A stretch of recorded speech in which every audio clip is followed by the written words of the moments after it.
Hello everybody, and just here and welcome back to Sentai Daishikkaku episode 6. The midpoint through the episode indeed, in which... I don't know, honestly. In which D will... I don't know. I honestly have no clue what's gonna happen in today's episode, anything. The previous episode was... kind of an introductory one to the current status quo of the world and of the story, right? What's going on now, how the world looks right now, where all the characters are. So now the story will pick up, I think. So yeah, after today's episode, I'm gonna be able to predict maybe somewhat where future episodes go. Then again, this show has never been particularly predictable, has it? It really has not been. But yeah, in the previous episode, what happened?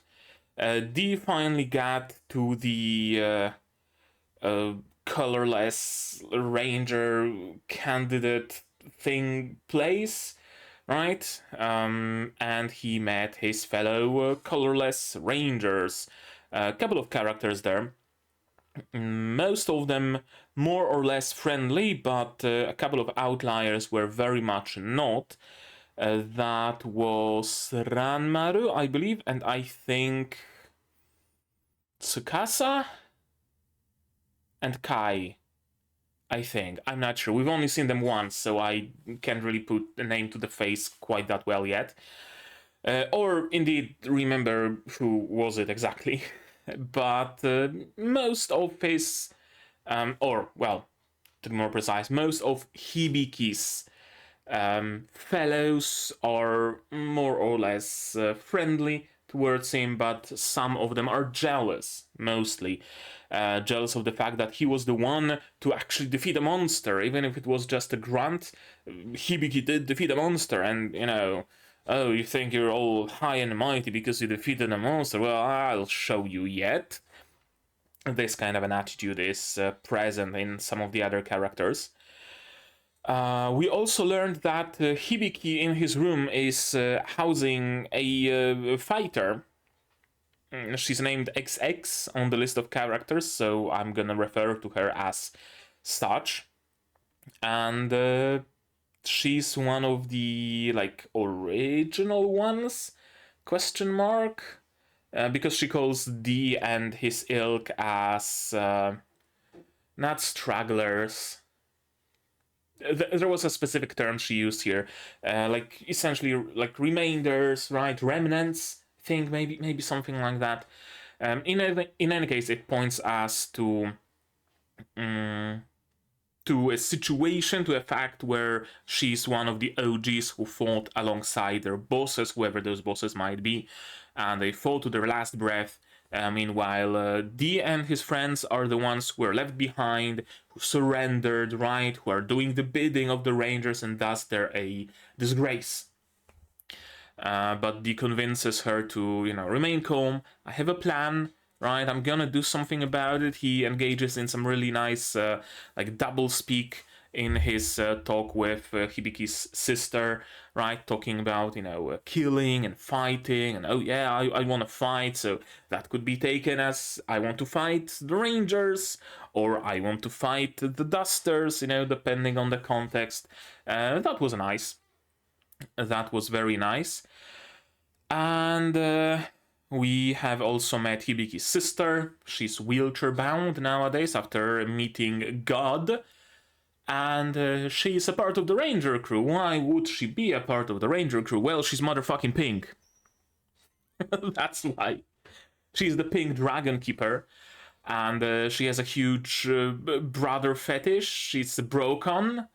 And she's one of the, like, legitimately, heroic, legitimately good ones who actually does something with her powers besides just, the weekly theater they play. She actually uses her powers to help people in need, people out there in the streets who might need her help. She uses whatever she's been given by whatever entity to actually help those little people.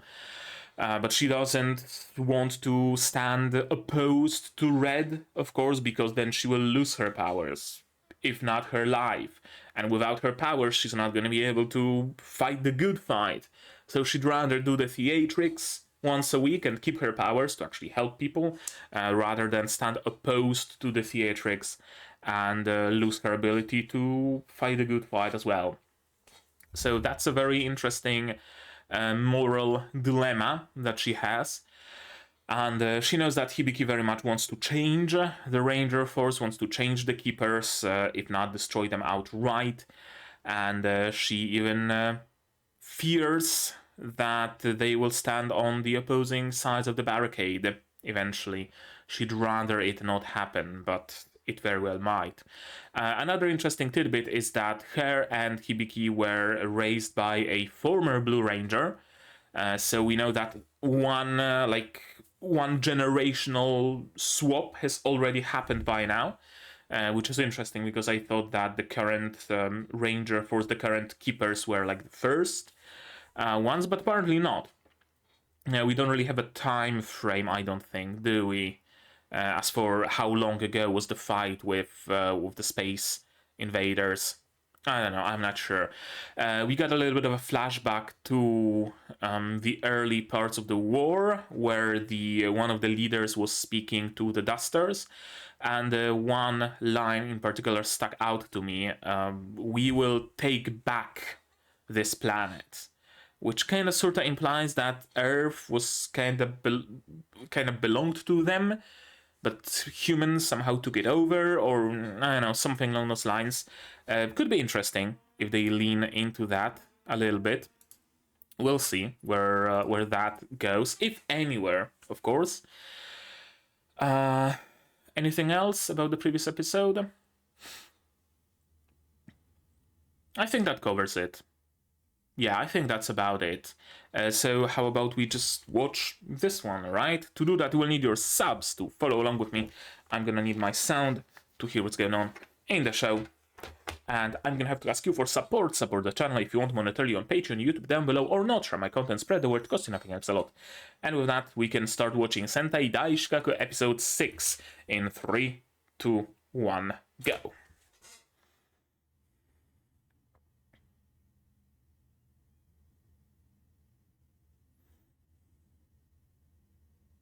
Would fight and help people.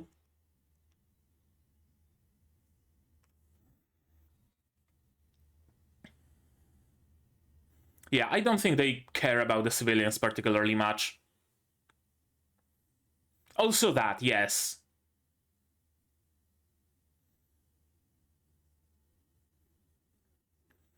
I mean, like, legitimately, the best way to protect civilians from monsters is to defeat the monsters as soon as possible.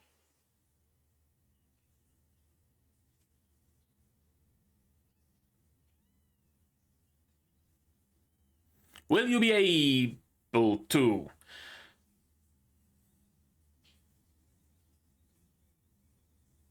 Okay, so it's just like a VR training.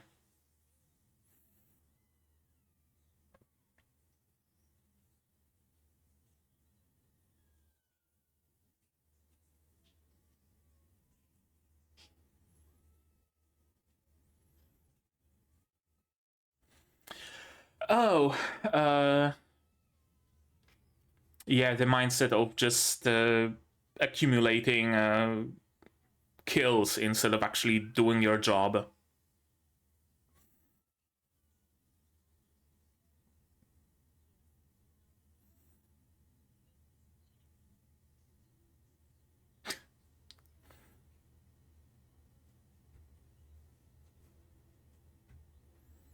Yeah.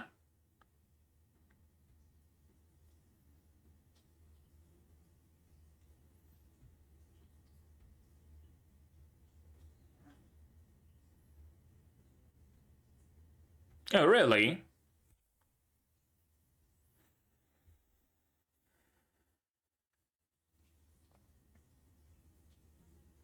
Yeah. Don't lose your identity, D.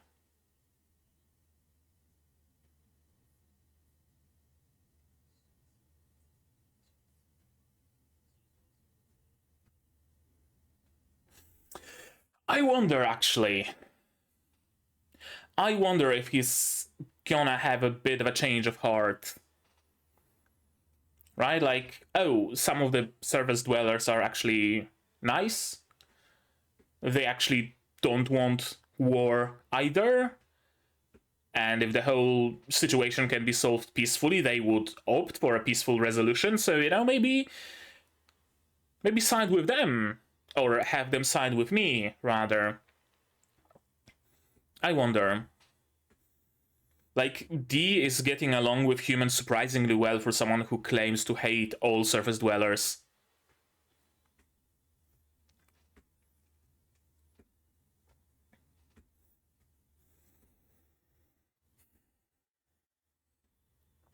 I legitimately think he has a strong enough moral spine, moral support, whatever, morality, sense of morality about him, where he would just not fight someone who is not a combatant. Like, if he were to fight Angelica, for example, and Angelica just threw away her weapon and said, please don't hurt me, he just wouldn't.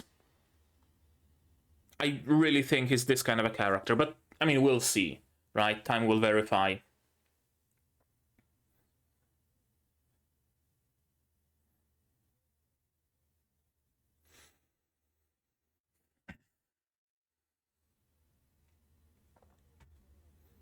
Okay. Matching hair color.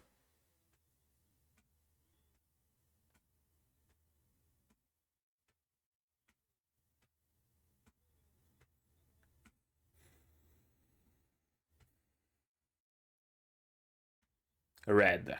Mm-hmm.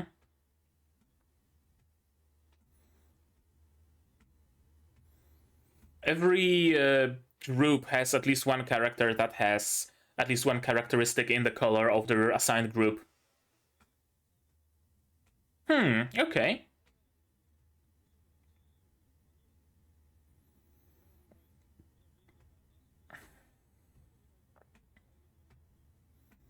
Seems simple enough. Yeah. Not gonna be easy, is it?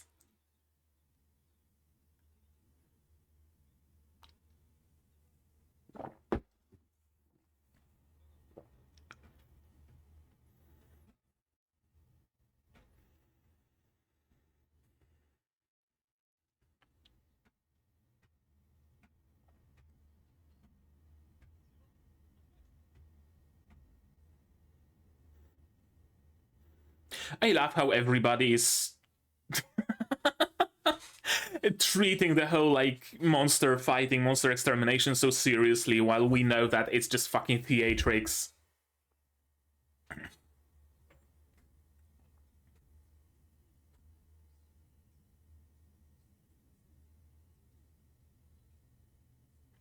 Right, because his, like, black mist is gonna appear.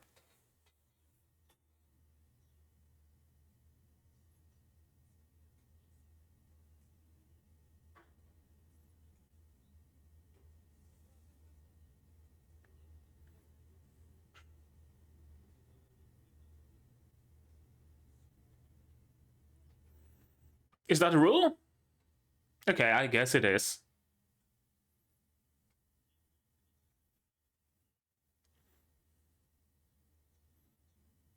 Why are you taking it then?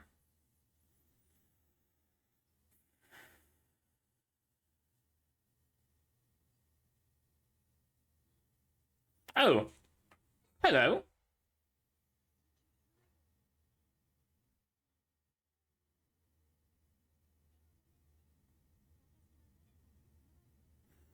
Right, nobody said that. Oh, I like her.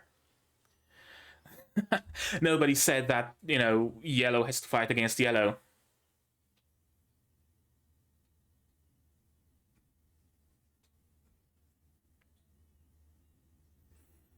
Oh, it's the clown? It's the clown. Yep. He got badly injured. To the point where he lost his, like, face paint. Yeah.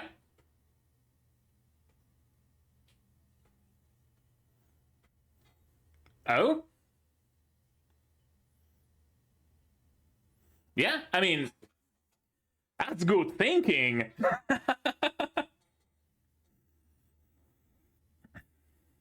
It is good thinking, though. And they are just hiding. And probably not preparing for an ambush.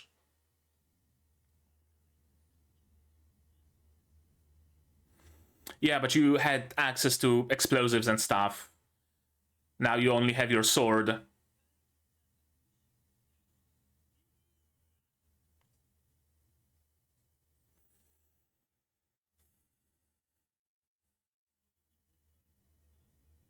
I mean, yeah, that's not false.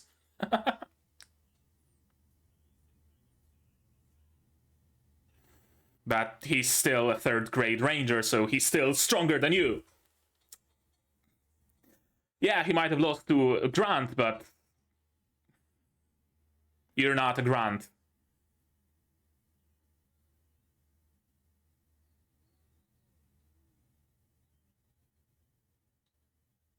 Yeah. I mean, they are as far, they did get as far as they get because they're as strong as they are. Duh.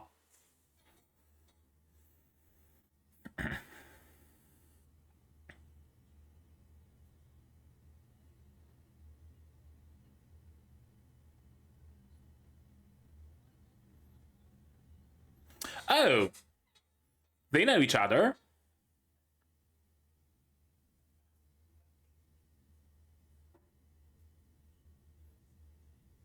But without getting hit. Mm-hmm.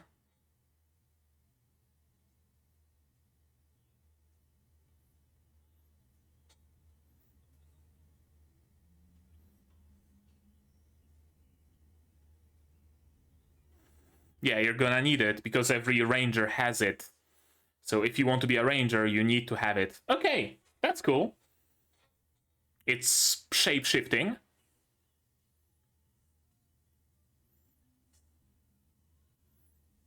I guess he's not down for the count yet.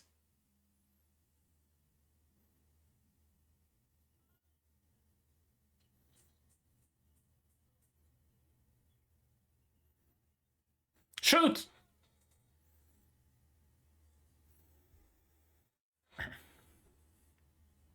Using environmental stuff. Yep. Using environment for your advantage.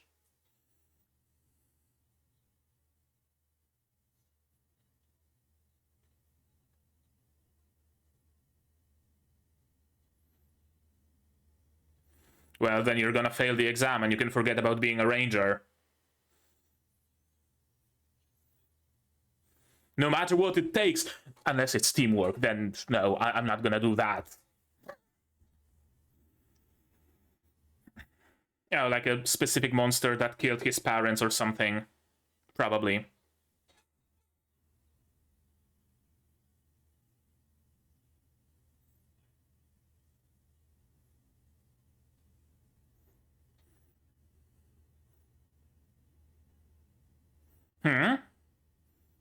Got some other plan?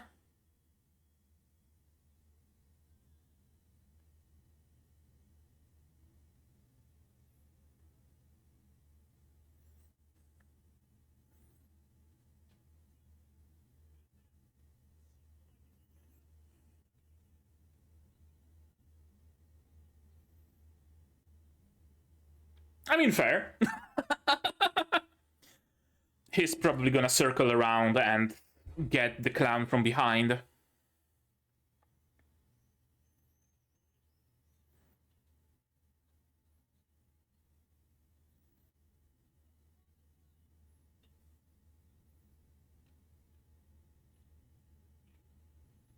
Parry that. Oh, okay, real explosions.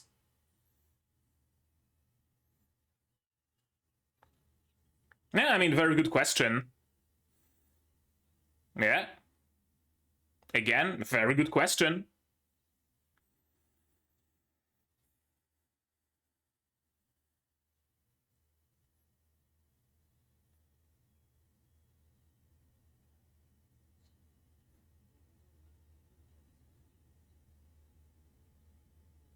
And car.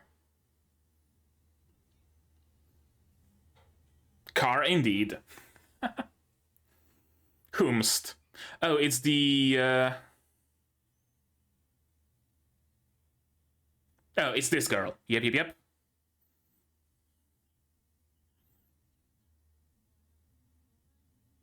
She's one of the greens. Oh, did the shapeshift into her?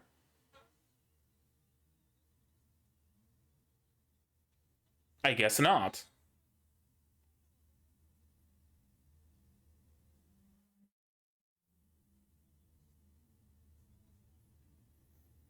Yeah, sure.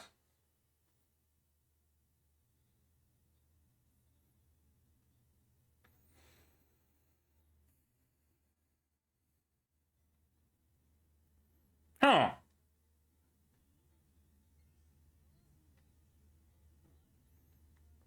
Yeah, and for rangers to fight them.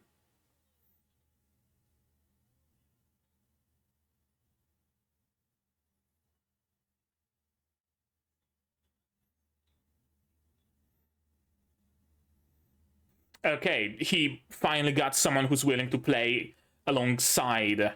Yep, okay. That's gonna make a difference. Someone he can actually cooperate with.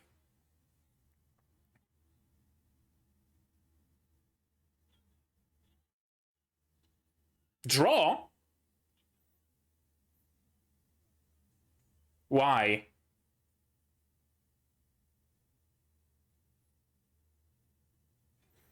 Huh? Draw as in like with a pencil, or draw as in like draw your sword?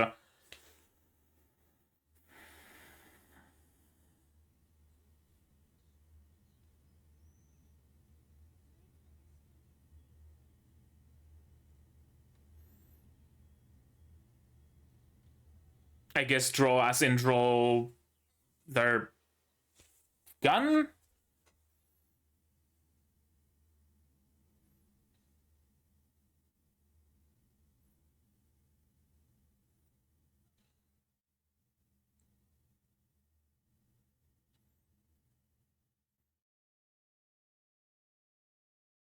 Was that D?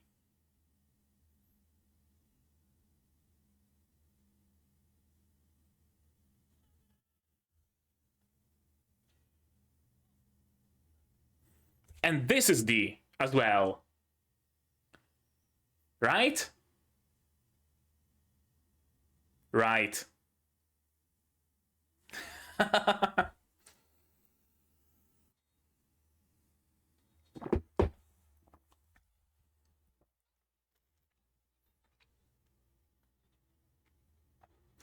Drawings of Tokita and the girl?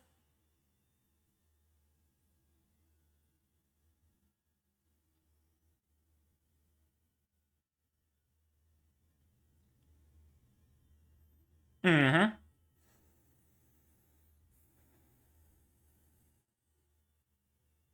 Yep. Shapeshifting is a scary ability.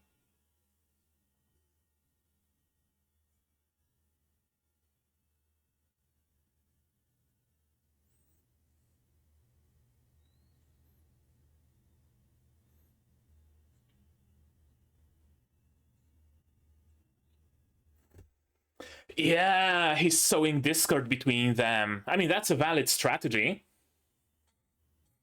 Yep.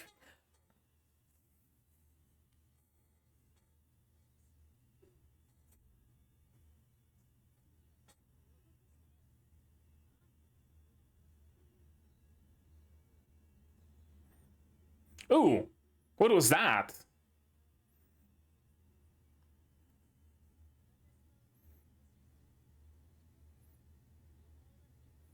Oh, interesting.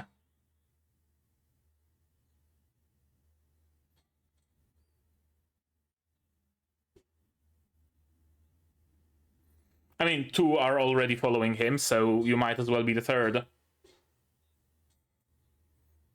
Oh, yeah. Attack his ambition. Yep.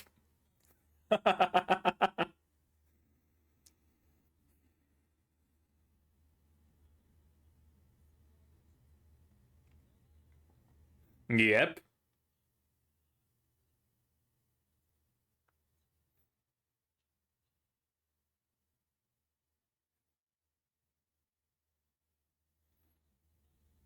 Hmm.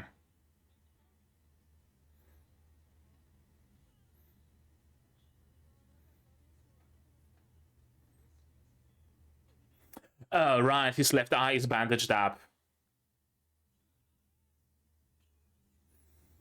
Very easy to hear, though, so maybe...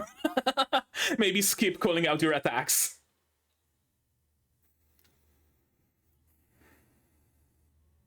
Turn into Hisui again.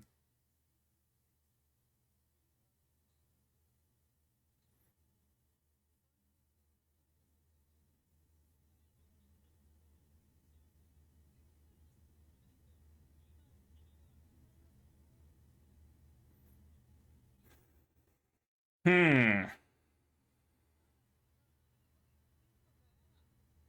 A little bit of reverse psychology always works.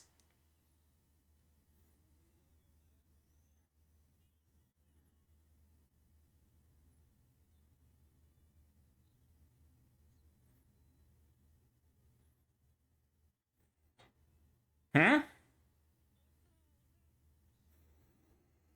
Right, yeah, I mean, he's very susceptible to reverse psychology, isn't he?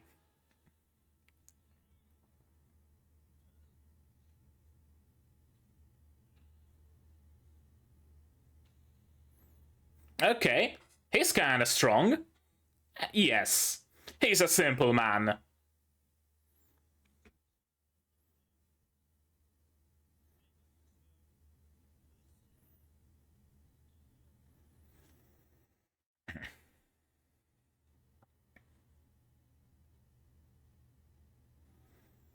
Okay, who are you going to attack?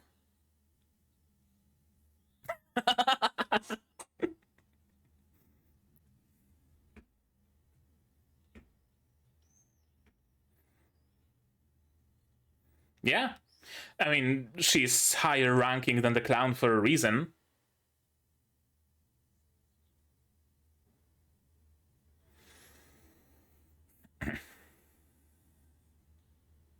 Can we talk it out, perhaps? Maybe compliment her. Maybe refer to her with san suffix. Green? Green.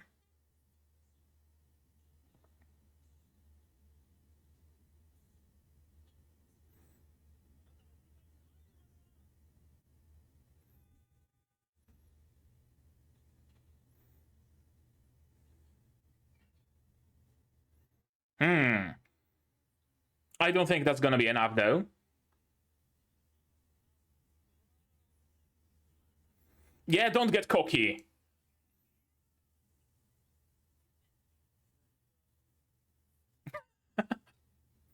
See? Teamwork! Teamwork! Teamwork works! Oh, that was a fun episode. I really didn't notice the passage of time. No, like, I genuinely thought we're like halfway through or something.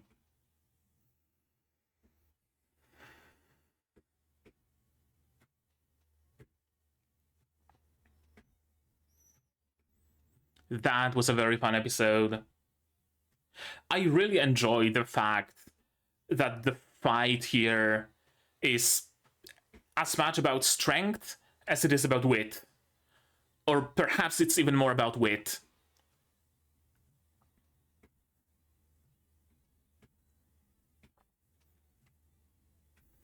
Very often, when you have a story that has an underdog go against an enemy that's incredibly more powerful, you give that underdog some hidden power. That's very often exactly what happens, right? Suddenly the underdog discovers that they have the blessing of deity of fire or whatever, and they're no longer the underdog. Not in this case, no. The only thing D has going for him is his brains and his shapeshifting. He's not stronger, he's not faster, he doesn't have fire breath, he doesn't have laser eyes. He has nothing else going on for him. Oh, that was a nice hit.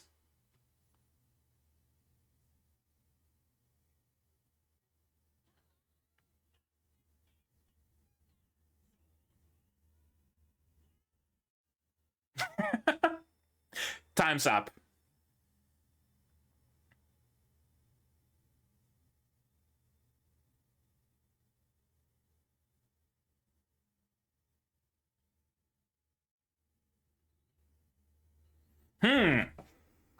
That was close.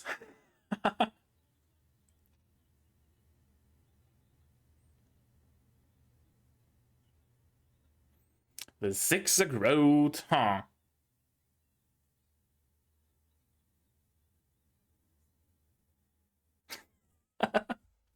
Okay. All right, let's watch it again, shall we?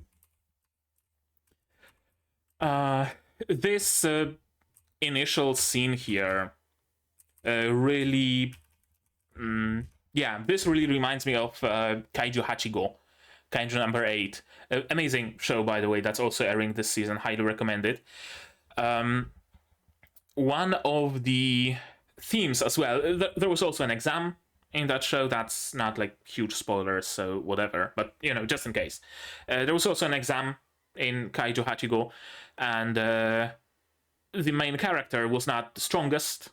He was one of the weakest, actually. He was barely able to hold his weapon, but he was a team player.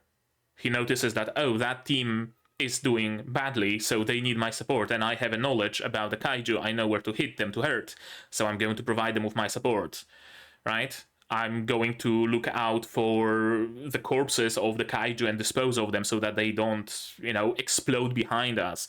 I'm going to get into the corpse and figure out what's the weak spot, yada yada yada, right? Everything about the teamwork. Meanwhile, many other people in that show, many other recruits were only about the kill count, only about scoring the kills, thinking that this is what matters, but it's not. When it comes to saving people's lives, yeah, I mean, when it comes to saving people's lives, teamwork and doing your task is much more important than scoring the kills. Saving 5 civilians while killing only 3 enemies is much better than saving 2 civilians and killing 30 enemies, right? It makes sense. And in here, Hibiki D, rather, or, well, D believes that Hibiki is one of the people who focuses more on the teamwork and civilians, which he would be correct in his assumption, of course. But everybody else is all about scoring the kills. Thing is, in this world, in this scenario, the teamwork and saving civilians doesn't really matter. It actually does not matter because all of the fights are make-believe. So it doesn't matter that they're focused on kills, it doesn't matter that they're not trying to save civilians because there are never any civilians to save. So it's kind of, you know, whatever. They don't even need to bother. So, right, it's a little bit different than in Kaiju Hachigo. Said I was gonna deal with that one just now, didn't I? Yeah, he's not a team player. What's written on this paper? I don't know. I wish there was a translation, but alas. It's what even is that? Is it a box with where something was? I don't know. I have no clue. Is it a note from Hibiki's sister? Something like that? Ishikawa Yukino Akebayashi and Urabe. Yeah, we're monsters, and don't you forget it. Something tells me he is going to forget it.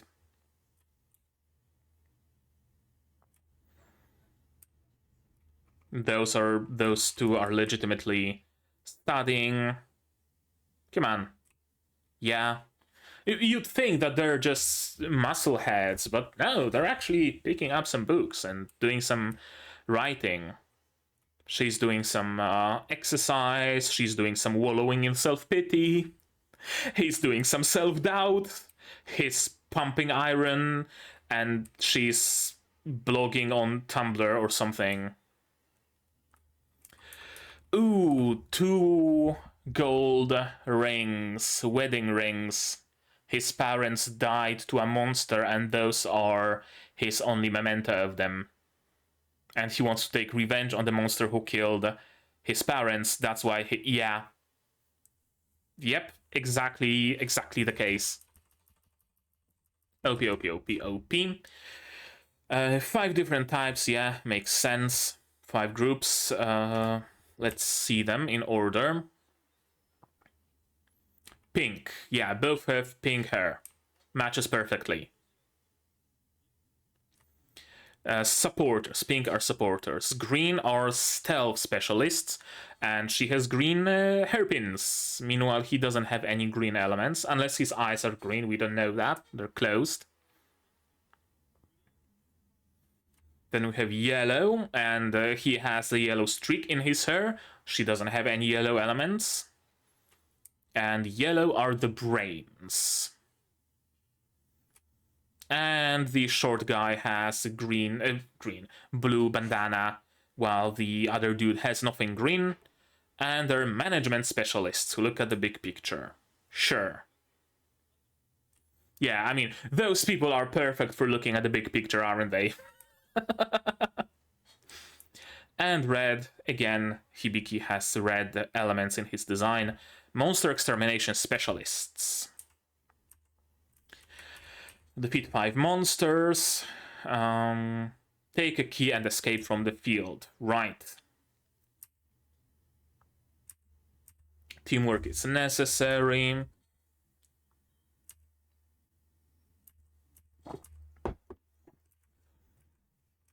Is it like a one-time thing? And does it mean that Hibiki and the other dude and the greens did not pass? Or is it going to be running like multiple times? Like an exam is gonna happen once a month or once a week or something like that. I don't know, we'll see, I guess. You'll be fighting in teams, right. And of course he doesn't want to fight in teams, because why would he? Because, oh, I'm a loner, I don't care about taking this exam, I only care about what lies beyond. It's basically saying, I don't care about stepping out of my room and only care about traveling to Japan. You gotta step out of your room in order to travel any fucking where, let alone to Japan. Yeah, he has the case of the stupid, I would say.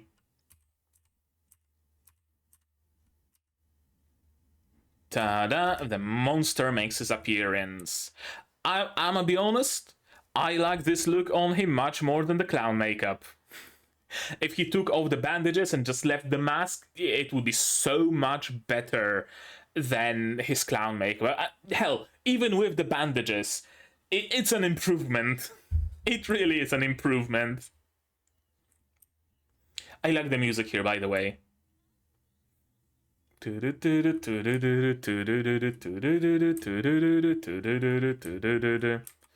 Yeah, his haircut kind of deflated. But besides that, yeah, it's him. Injured in an explosion, but still.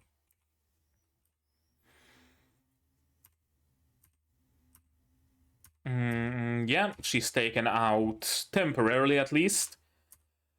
Red senior 3rd rank Shun Tokita.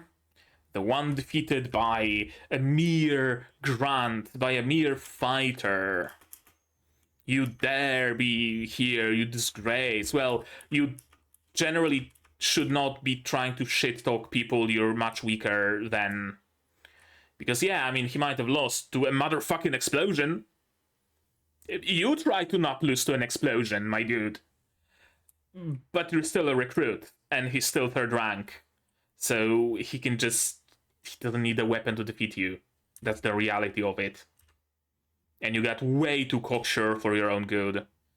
Yeah, like, I mean, look at all the other people who pretend to be monsters here. They're all monsters in their own right. The last time we played together was back at the orphanage. Interesting that Hibiki and Tokita have a history together.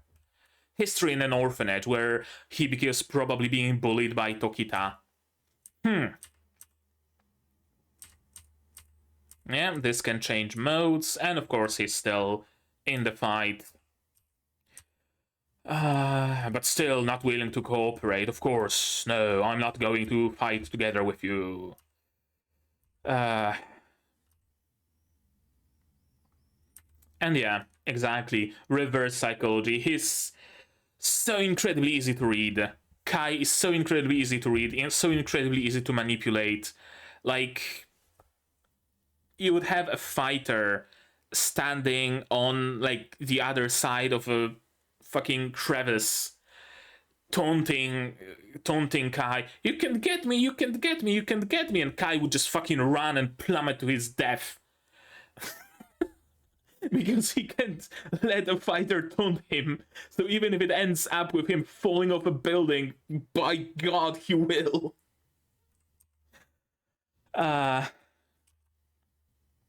Some really cool fight scenes here. Basically, I mean, the entire episode is a one drawn-out fight scene. Promising indeed. But yeah, you kind of need more than promise. You really need more than just being promising. If only you'd passed, you'd be the perfect candidate for Red Squadron. I'm assuming D drew them in somehow to, first of all, break up the fight. Yeah, and second of all, he was behind the wheel. And second of all, and perhaps most importantly, to actually get some proper allies. Very good thinking. If Kai is unwilling to cooperate, and if the only way to solve the problem, to win the fight, is to cooperate, let's grab some people who are willing to cooperate. Simple. It doesn't have to be Kai. Not necessarily, right? And bring the green boss, I think, so that the greens have a reason to be here, so that they're not just helping you fight the red. No, they're in their own fight, but the two fights are kind of merged together, so they're fighting on both fights at the same time. Makes perfect sense. Very good thinking on this part, and I really like her.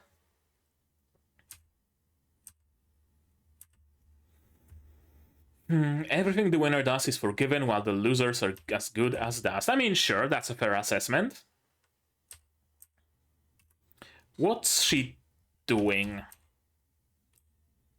She's vomiting up a laser throwing knife. Alright. Like, what's the deal with some people here having, like, weird superpowers? Right? We've seen the dude with a scythe that Dee was fighting a couple of episodes back, who was, like, melting and spilling acid out of his pores, or whatever the fuck was his superpower, right?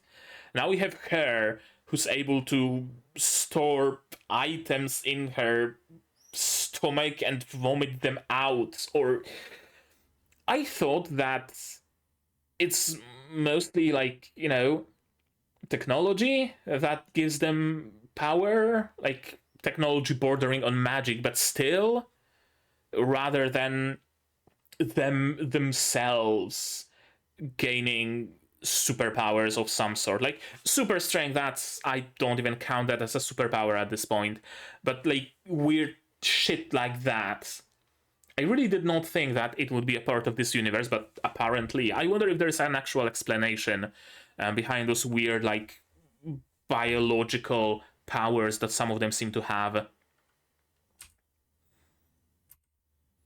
Let's spread out in all four directions and surround them both. Yeah, that's a very good plan, and they're willing to play along. That helps.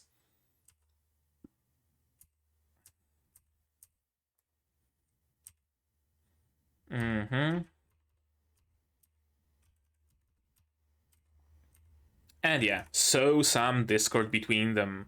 Get a drawing of their face, turn into them and start fighting. And create some bad juju between them. Right?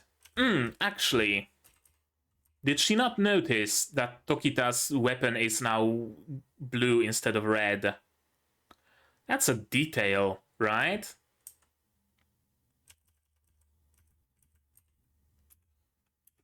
And now she has a blue weapon. Yeah, I guess they did not really pay attention to that. Interesting. I mean, I didn't pay attention to that, to be perfectly honest with you. Only now I'm noticing that the one who's just a disguised D has blue weapon.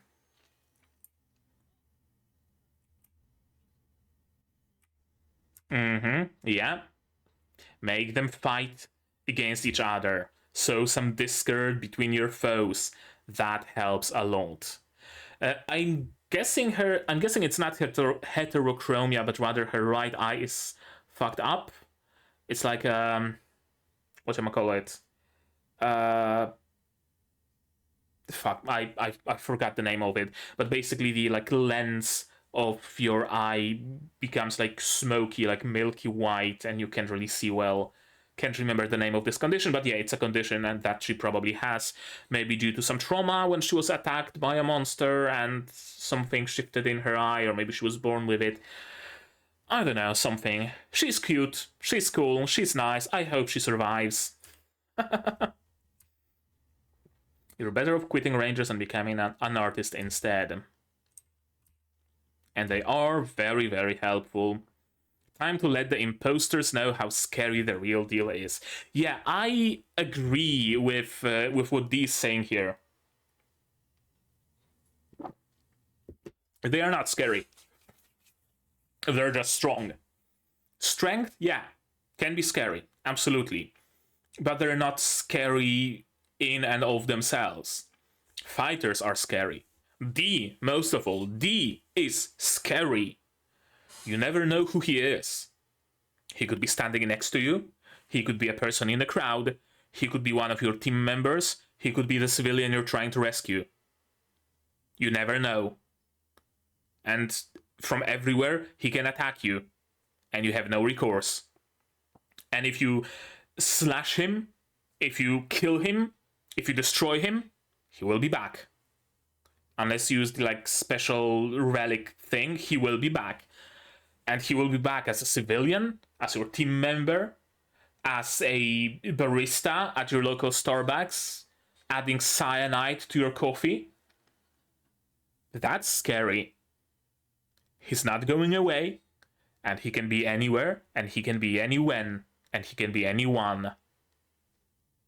And he's smart enough to realize it. That's the big thing here. He knows his strengths. He realizes his strengths. He doesn't try to fight head on unless it's necessary. He knows that his strength lies in subterfuge. So if he can use the situation for his benefit, if he can do some stealthing, if he can attack from above, if he can shoot you in the back, he will. Because he realizes his weaknesses and realizes his strengths. And his strengths are fucking scary. Yep. I like it. I really, really, really like it. I'm 3 ranks higher. Yeah, you keep adding son to my name, bitch. Reverse psychology. It's so fucking easy. Yeah, it'll only be trouble if you hold me back. Don't follow me. You know? Don't do what I say whatsoever. Don't listen to me. You're a weakling. I'm not going with a weakling. Again, very good thinking. Tokita is blind in his left eye. Attack from the left. He's not gonna see that.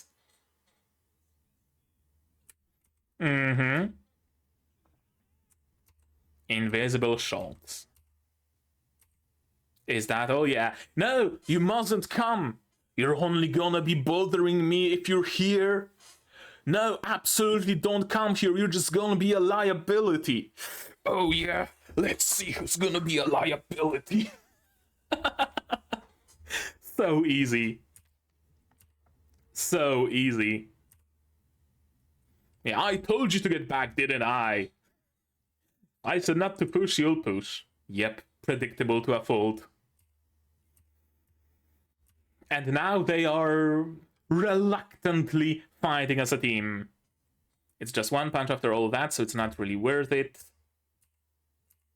Hisui, that's Hisui's son for you. Yep. This strategy really works. I was trying to figure out if the hand here is convenient censorship, but no, I don't think her undergarments would have been visible anyway. And yeah, no, like, whatchamacallit? Fuck, I lost the word. She doesn't care that he's already beaten up, and on the floor she keeps beating him up because that's what she is meant to do, basically. This has gotten a little bit more exciting. Is she for real? Yes, she is. Yes, she is. I mean, she's not higher than Tokita in the ranking for no reason. Thankfully, the green guys are playing along, and they know how to fight as a team, and they have motivation, and they have strength. Yep. And some of that, at least in part, is thanks to D. Cool. Because if you guys get to win this guy again, yep.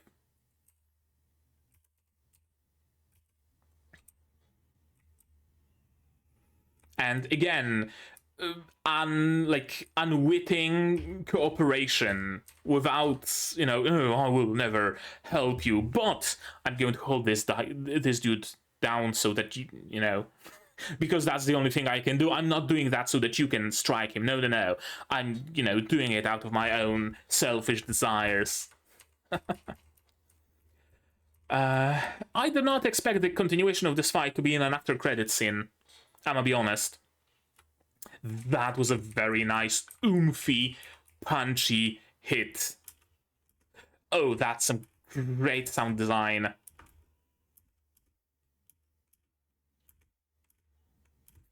Oh, I really, really enjoy it.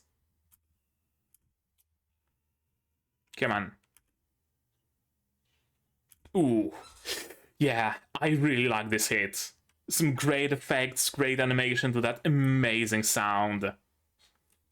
And this, like, yeah, that's some cool shit. And smart, aiming for his only good eye to hopefully blind him totally. Headshots don't count, fine by me. And the bell. I am surprised by Tokita. I fully expected him to follow through even after the bell has rung. I fully took him for the kind of a character who would not be playing by the rules, who would just follow through with his hit, and, but no, he did not. I love this look on his face. He is quickly becoming one of my favorite, villains in this show, honestly. He's just so fun. He's so incredibly fun to watch and to listen to. His quips, his cockiness, his, over-exaggerated, clownish movements, and at the same time, such intense expressions on his face at times, and how quick he is to anger, and how that anger and him lashing out actually has purchase in his strength. I really enjoy him as a character. The zigzag road to the final exam. Alright, we'll be watching. There we go. That was episode 6 of Sentai Daishikkaku, and I very, very, very much enjoyed it. Honestly, it was one of the most fun episodes so far, and it really felt like absolutely no time has passed at all. I'm not even sure if I was saying anything while watching this. While watching this episode, I was just captivated by it. I honestly was. I was so incredibly immersed in what was happening on screen that I rarely am. Honestly, I rarely am as immersed in an episode as I was today. So that speaks volumes. The fact that the ending here, that the finale, like the final ringing of the bell, or not even that, because that happened in after credit scene, but the fact that the ending was a surprise to me, that alone speaks volumes. Very often I have mostly like a feeling about the feeling of the progress of the episode, right? I can more or less tell whether we are halfway through or maybe we're nearing the end or whatever. Here, no. Not at all. Ending really came as a surprise to me because I was so into this fight that I could just sit here for an hour watching it and I would not mind, and it would end with the ending playing and I would still be surprised that it ended, you know? Very good. Some very good combat moments, some very good character moments. I really like pretty much every single character here. Honestly. I really honestly do. For different reasons and in different ways, but still. Often when a show has like an ensemble cast, like in this case where we have like 20 different characters, there's at least like one character, maybe two, who I just don't enjoy following, don't enjoy watching, don't enjoy being on the screen. It might still happen. I have a strong suspicion that there still might be that there still might be a character that I'm going to have those feelings towards. My strong suspicion being Ranmaru or Aigen, because they both were portrayed as the like direct antagonists, but also kind of in a Bulk and Scully kind of way. We'll see where they go. We've only seen them once on the screen, so I can really speak about them. But so far, I've really been enjoying every single character. I would be very sad if any of the characters that we've met so far were to die, for example. I would not want Tokita, for example, to die. He's supposed to be the villain, we're supposed to be rooting against him, and yet he's so incredibly fun to watch that I'd rather he survives, right? I'd rather he maybe, I don't know, turns a new leaf. Or maybe he's like, I don't know, the truth comes out and he's like, oh, Red, you were, deceiving us all this time. The fight doesn't matter whatsoever. You're not really fighting these enemies, because he genuinely believes in the strength, right? I need to be strong. I need to rise up in the ranks. I need to be powerful. I need to fight. I want to fight. But then it turns out that it's just theater. They're not really fighting for real. It's just a play. And I can imagine that being very disappointing for him, angering him even.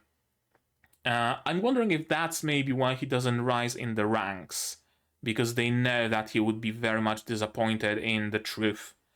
So they'd rather bring someone more complacent up than someone who might even be stronger but would be more likely to disagree with how the Dragon Keepers operate. Huh. That's an interesting thought, actually. Might very well be. We'll see. But yeah, so far I'm enjoying all of the characters, and I'm enjoying all of the stories that they're telling us, and I really, really like the. As I talked briefly about it, very often when we have an underdog character and they have to fight against stronger people, they just stop being an underdog. That's especially prominent in isekai stories. I noticed, but not only, also in just general like fantasy stories and others, where the main character is born in the world with the weakest ability. What? And then it turns out that no, the ability isn't actually weakest, it's actually the strongest, and he's supposed to be an underdog. We're supposed to be rooting for him because he's supposed to be weak, but he's not, and we get a little bit of a cognitive dissonance there because he's portrayed as the weak dude who can't really fight, and everybody rags on him for not being able to fight, but he can fight. So what's the deal here, right? It often happens. Not in this case. In this case, the underdog is actually the underdog. D is not magically stronger than your regular fighter, right? He doesn't have superhuman abilities. He doesn't have superhuman strength. He doesn't have anything like particularly super special about him. His abilities are the exact same as any other ranger, any other fighter. He can shapeshift, and I guess he's a little bit smarter. That's all he is going for him. That's it. There's nothing more. And what's the most important, he knows it, and the story knows it. They're not throwing him with a sword at an enemy and actually have him win the sword fight. No, he's too weak to win a sword fight. He has to resort to throwing around extinguishers. He has to resort to blowing up cars. He has to resort to attacking from behind, shape-shifting, sowing discord between his foes, doing all sorts of stuff like that. And only after his enemy has been weakened, down on his knees, bleeding, then D has remotely of a fighting chance. I like it. I really, really do, and I wish more stories about underdogs were this. Instead of the main character getting powers that stop him from being the underdog, keep him the underdog, but give him some creative ways of still getting out of sticky situations, of still winning fights, not through might alone, but through a clever usage of his abilities. Very good. I'm very much enjoying the story. I'm very much enjoying this adaptation. It's honestly still a surprise to me that it's Yostar Pictures. It really is such a huge surprise. I did not expect this sort of a quality from Yostar Pictures. Right? But yeah, I think right now that's gonna be it from me for today, but maybe you guys have something more to add on the topic of this episode, and if so, say so in the comments down below. What did you think of this episode, of my reaction, my theories, stuff like that? No spoilers, please. Spoilers can go to my Discord here, also in the description below. Like this video if you liked it, subscribe to be notified of future videos, not only Sentai Daishikkaku, but also others. Like Yuki Yuna, Unnamed Memory, Spice and Wolf, Kaito Otome, Kaiju Hachigo, and plenty others coming in the future. Click the bell to be notified when I go live, because you do sometimes support the channel. If you want monetarily on Patreon, down below, where for $10 a month you get early access to non-seasonal shows like Yuki Yuna, and for just $1 you get a role on the Discord and a place in the credits. You can also support me directly on YouTube through memberships, super thanks, super chats, stuff like that. And if you don't want to spend any money whatsoever, you don't have to. Share my content, spread the word, it costs absolutely nothing and helps the channel a lot. And now, with all of that out of the way, that's gonna be it from me for today. So as always, you guys, do all the good stuff, and I'm gonna see you in the next one. Cheers!